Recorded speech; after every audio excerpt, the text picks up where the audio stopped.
Welcome to part 4 of our 6-part series on solving the freshwater crisis in the Eastern Caribbean.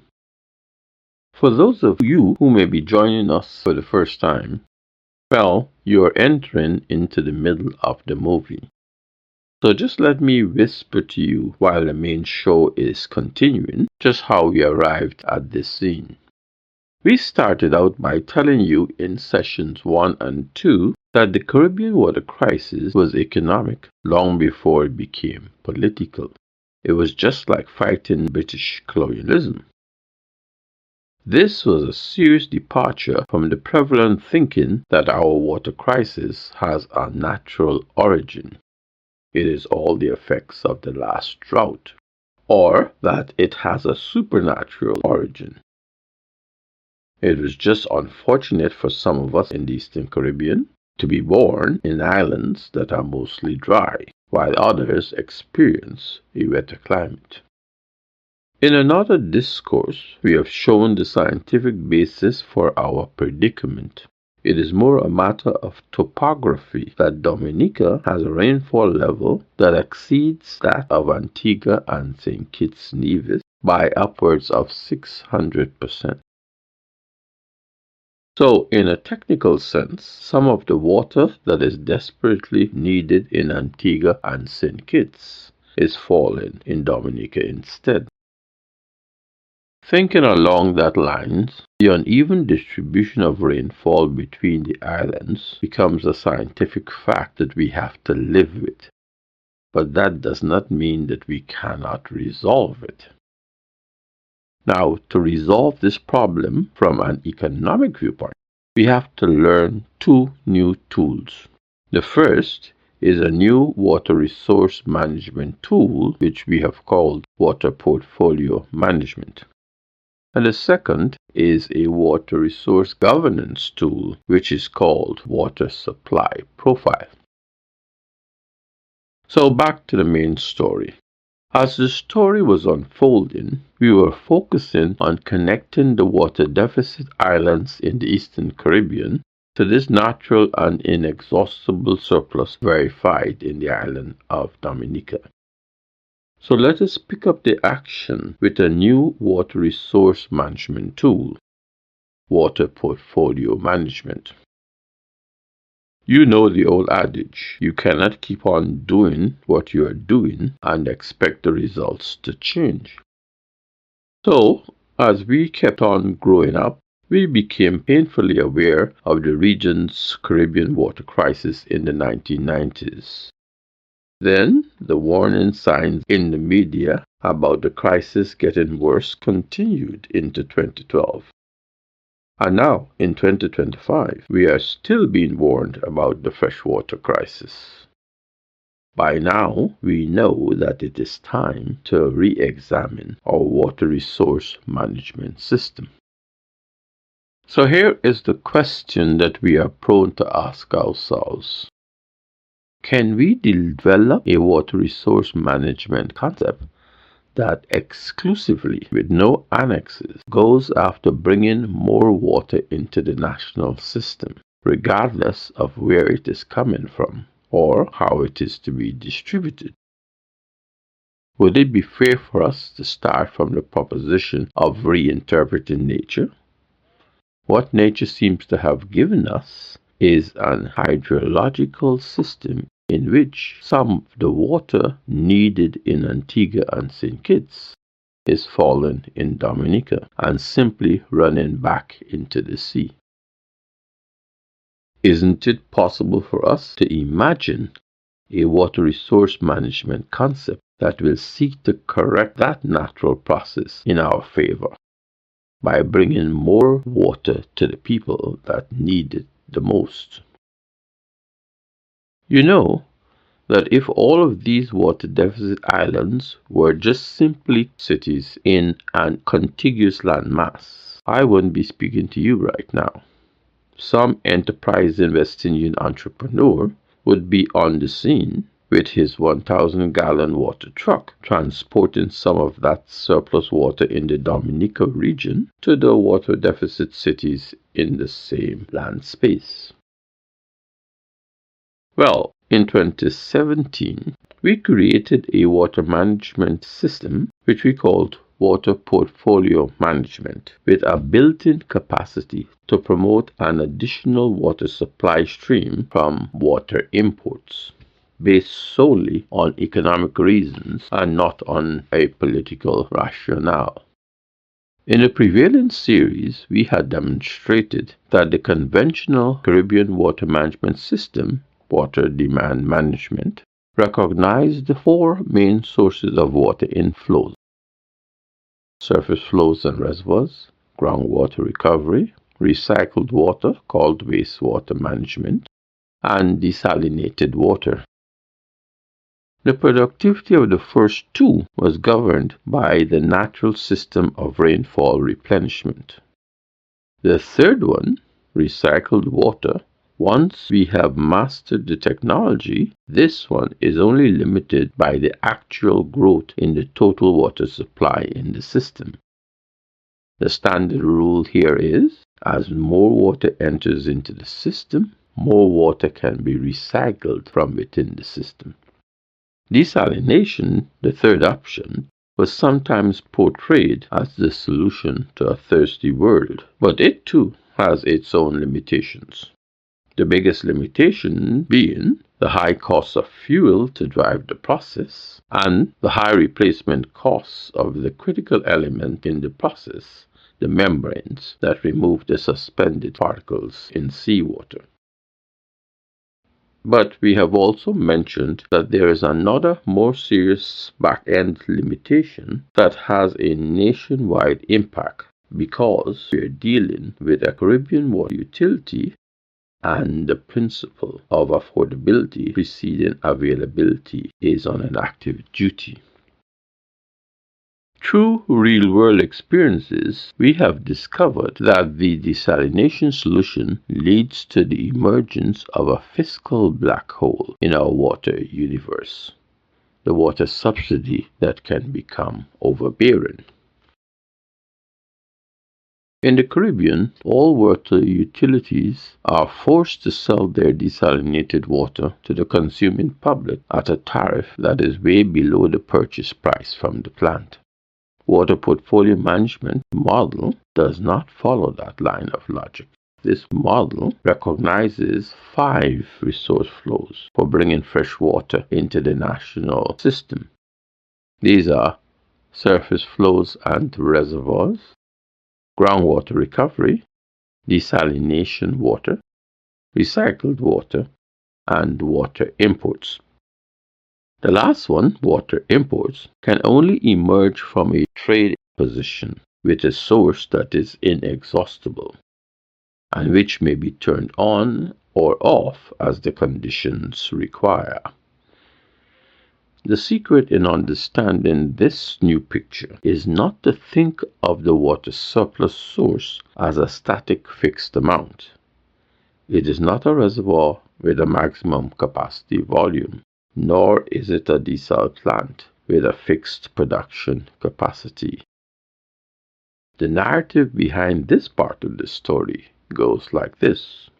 A 2004 study of the water resources in Dominica determined that surface flows from 3 of Dominica's 6 drainage systems was measured at 254 million gallons per day. Dominica uses about 20 million gallons per day. The rest empties out straight back into the sea. But it is not lost, because the next day, another 254 million gallons of surface flow will pass us on its way to the sea. That is what the measurement says.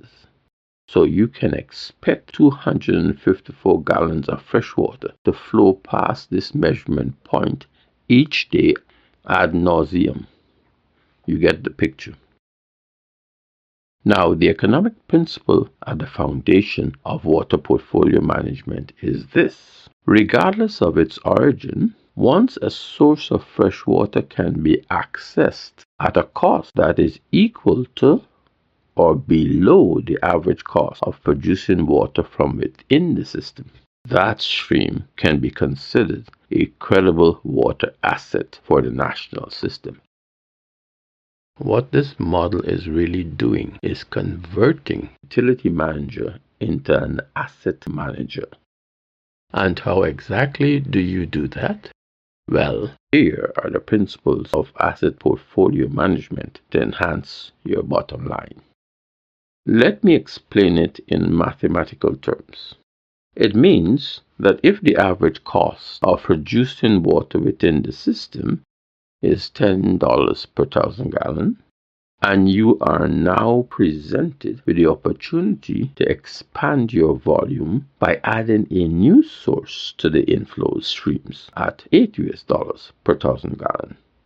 Bringing more water into the system from that source will lower, not increase, your average cost.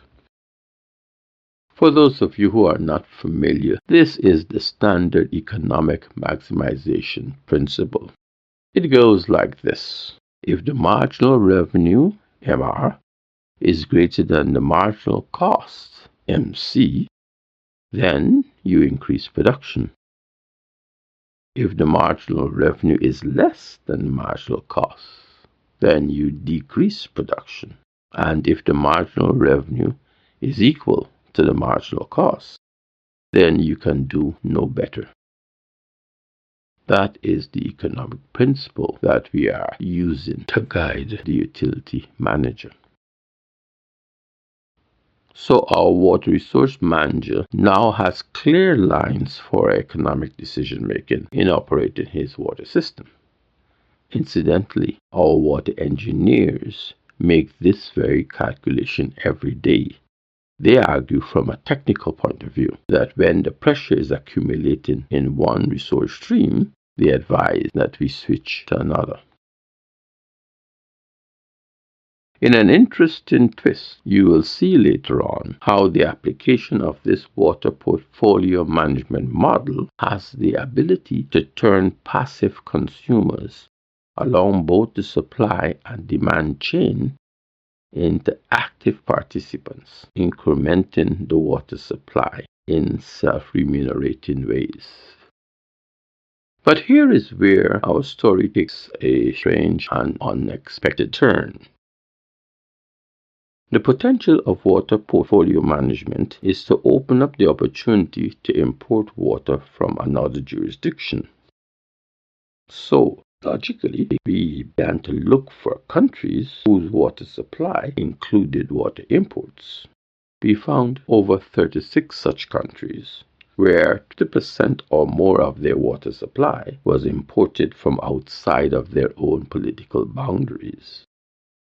That was very encouraging for us to know. But we had one other problem.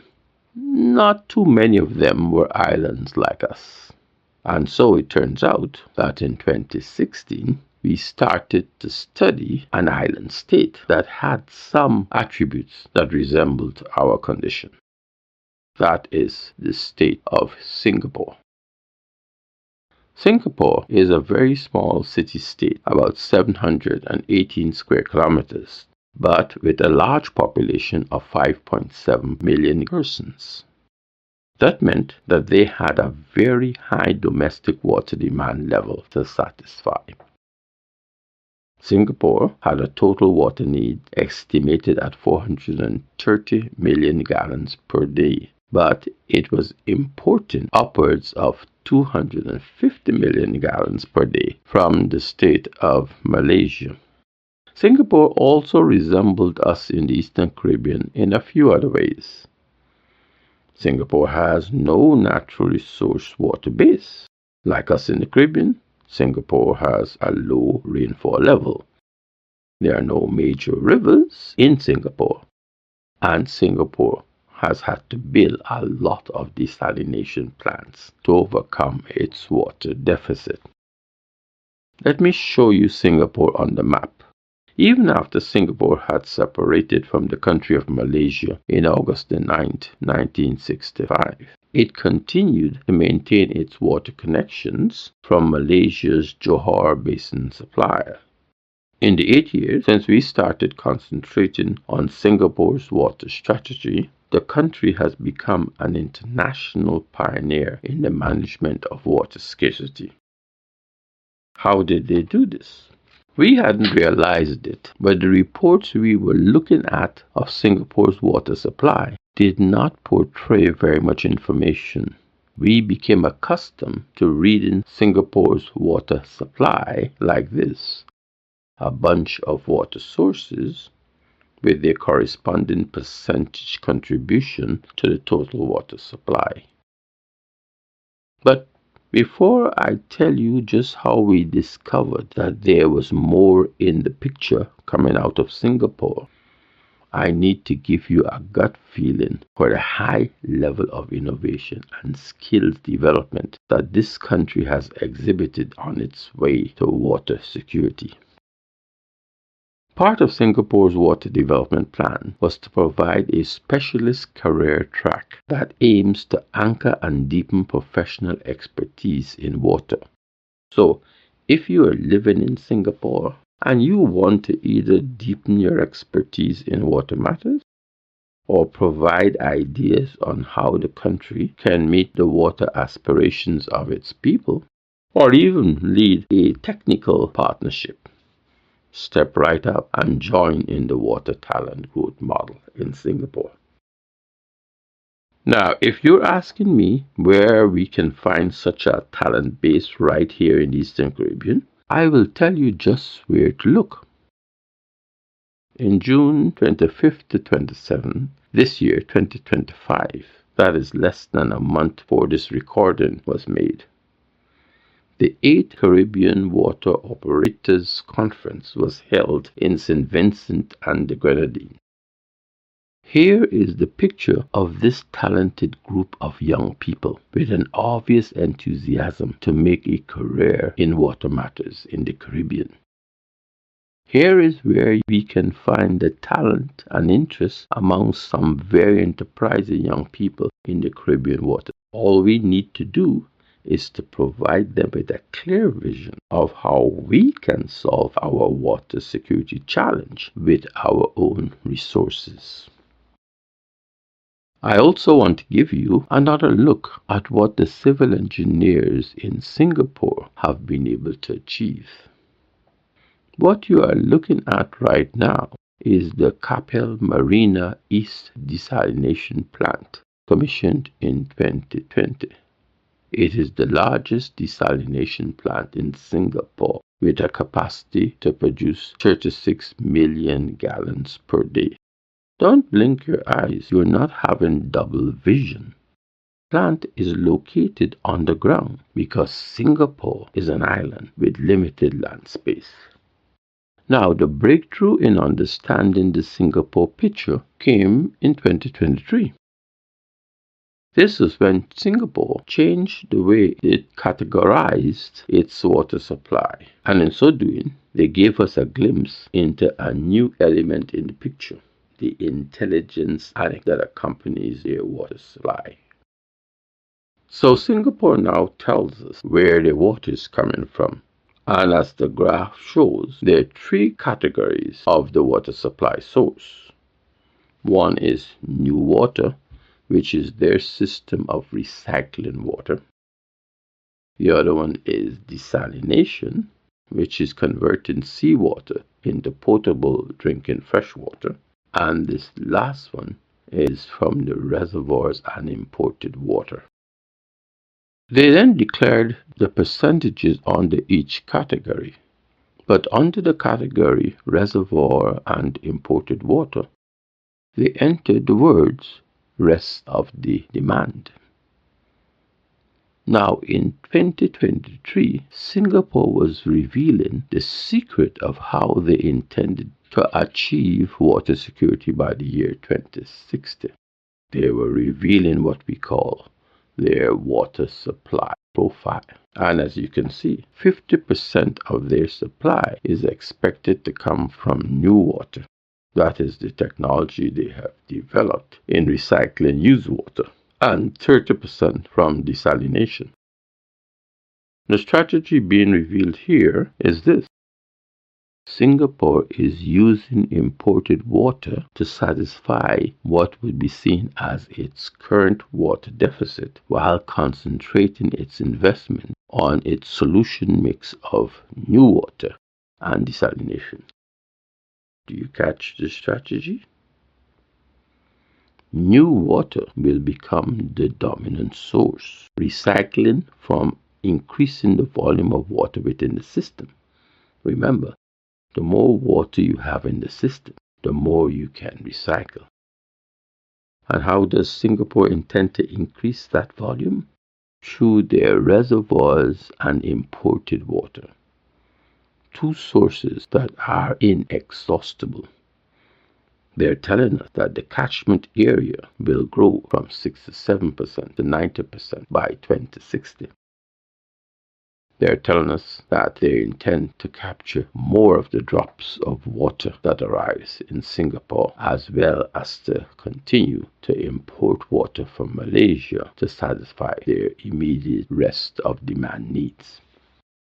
So we have to go to Singapore, 10,000 miles from the Caribbean, to see the water wisdom that the Vincentian opposition leader said. We need to find a way to provide water immediately, then plan long term to get rid of this problem once and for all. Seems as Singapore heard him. Now let us compare the strategy for coming to grips with water scarcity as practiced between Singapore and Antigua. They both have a source of water surplus in accessible distance.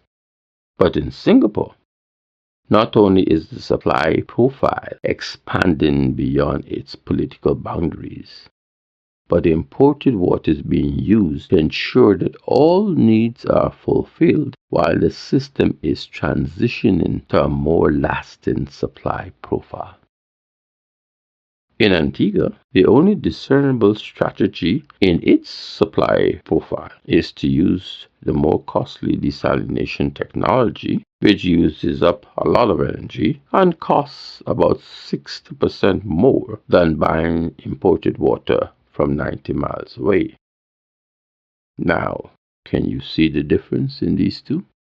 Can you speculate which one is likely to be sustainable? In Singapore, when they see the rest of demand, which is their water deficit, they seek to surface that rest of demand from the natural inexhaustible source, reservoirs plus imported water. In Antigua, when they see their unfulfilled water demand, their response is to build more desalination plants. They have not discovered that element which we call the water supply profile. They have not discovered as yet that it is not the technology you're using that will allow you to get a grip on your water scarcity problem. It is the water supply profile that you are building simultaneously in your choice of the supply mix. So here is another reality for you to consider. In a subtle way, we are writing our history by the way we propose to solve the Caribbean water crisis. In Singapore, their water supply profile is being used to import water to respond to the immediate unfulfilled demand needs of the population. This has surely helped that nation to become a very influential player on the world stage. In Antigua and the rest of the Caribbean, we are still struggling to make desalination 84% of our water supply profile. This does not appear to be solving our problem, but it will inevitably relegate us to playing a marginal role in both the hemisphere and the world stage. Whether you agree or disagree with that conclusion, please write a comment at the end, hit the button, and share this with all of your friends. Thank you.